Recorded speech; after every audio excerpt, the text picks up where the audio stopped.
اس دنیا کے اندر اللہ تبارک و تعالیٰ کی دو نعمتیں ایسی ہیں کہ انسان ان کے تعلق سے دھوکے کا شکار ہے۔ انسان ان نعمتوں کی قدر نہیں کرتا ہے۔ وہ دو نعمتیں کون سی ہیں؟ پہلی نعمت ہے گڈ ہیلتھ، صحت و تندرستی۔ صحت و تندرستی ایسی نعمت ہے کہ انسان کے پاس اگر یہ نعمت ہوتی ہے تو انسان اس کی قدر نہیں کرتا ہے۔ 10,000 کا فون جیب میں ہے، انسان بڑے سنبھال کر کے اسے نکالتا ہے، بہت ہی سنبھال کر کے اپنے پاکٹ میں رکھتا ہے۔ مارکیٹ میں چلتا ہے تو بار بار پاکٹ کے اوپر ہاتھ پھیرتا ہے کہ ایسا نہ ہو کہ موبائل چوری ہو جائے۔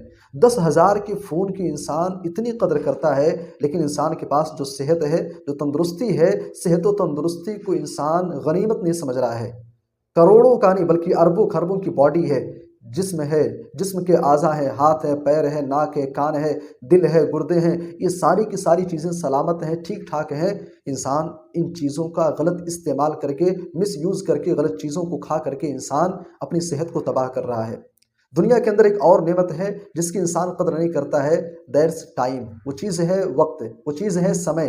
انسان وقت کو ویلو نہیں دیتا ہے۔ چائے پینے کے نام پر، کافی پینے کے نام پر، میٹنگ کے نام پر گھنٹوں انسان تباہ و برباد کر دیتا ہے، لیکن انسان کو اس بات کی پرواہ نہیں ہوتی ہے۔ اللہ کے نبی صلی اللہ علیہ وسلم کہتے ہیں یہ دو نعمتیں ایسی ہیں کہ ان نعمتوں کے تعلق سے انسان دھوکے کا شکار رہتا ہے، مس یوز کرتا رہتا ہے۔ آپ اپنی زندگی کا جائزہ لیں، ہم اپنی زندگی کا جائزہ لیں، کہیں ایسا تو نہیں ہے کہ ہم بھی اسی غفلت کے شکار ہیں، کہیں ایسا تو نہیں کہ ان دو نعمتوں کے بارے میں ہم بھی دھوکے کے اندر مبتلا ہیں، دھوکے کے شکار ہیں۔